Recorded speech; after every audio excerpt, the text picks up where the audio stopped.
jedna kolona, a u toj koloni dvije vrste informacija. U mom slučaju imam informacije po radnjama i po artiklima.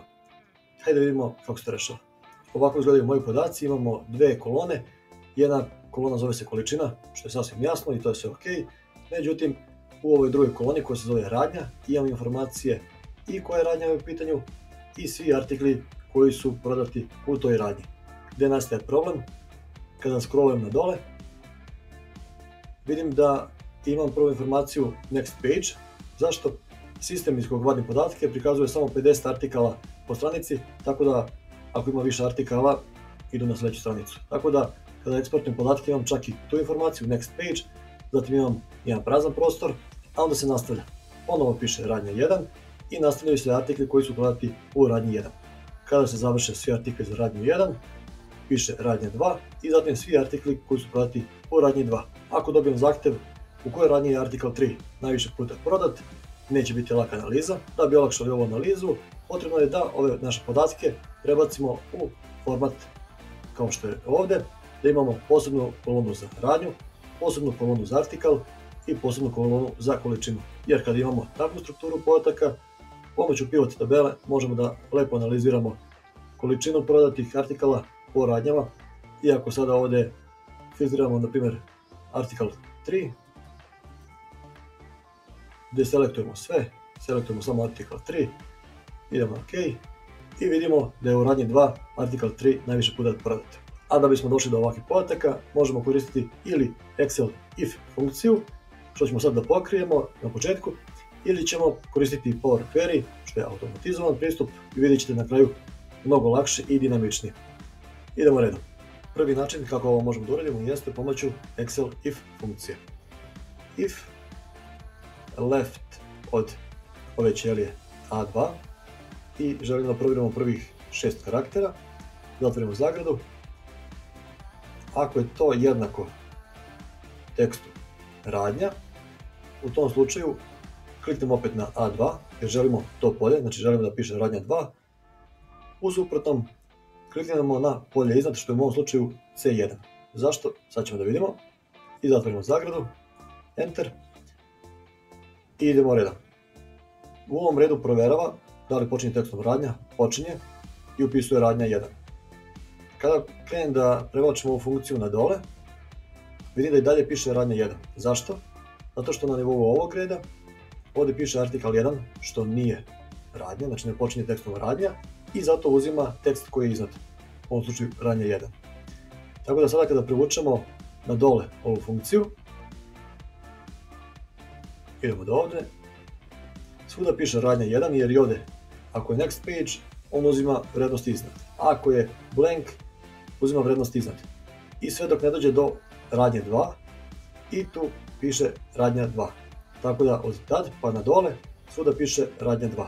Ovaj pristup je dobar, radi posao, završava ono što nam treba, međutim mana je ta što i zahtjeva više održavanja, više kliktanja i svaki put kada dolazi do promjene podataka potrebno je da nešto promenimo. Zato ćemo sad prikazati drugi pristup koji je automatizovan pristup, a to je korišćenjem Power Query. Hajde da vidimo kako se to radi. Podaci se nalaze na sheetu koji se zove podaci Power Query. Idemo na Data, Get Data, From File, From Excel Workbook. Pronađemo lokaciju gdje se nalazi file, kliknemo na Import i zatim selektujemo sheet na kome se nalaze podaci. I sljedeći korak odaberemo opciju Transform Data. Šta je poenta? Uradit ćemo skoro iste korake kao i malo pre, samo što ćemo ovaj put te korake sačuvati, tako da kad god se budu menjali podaci, jedan klik i rešena stvar. Idemo na opciju Add Column i zatim Conditional Column. Nazvat ćemo ovu kolonu radnja nova i zatim šta je uslov? If column name izaberemo radnja, znači ako kolona koja se zove radnja, operator izaberite opciju Begins with, znači ovdje ne moramo da stavljamo prvi koliko karaktera kao malo pre u left funkciji, već kažemo ako vrijednost u koloni radnja počinje, i ovdje upišemo tekst radnja, šta želimo u tom slučaju, izaberemo opciju Select a Column i zatim opet odaberemo radnja. Šta ova funkcija u prevodu radi? provjerava da li vrijednost ukloni radnja počinje sa tekstom radnja i ako počinje, samo im vrati tu vrijednost, u suprotnom nema da uradiš ništa, ostavi prazno, idemo na OK i vidimo kako sad funkcioniše i kako izgleda rezultat. Šta je sljedeća stvar?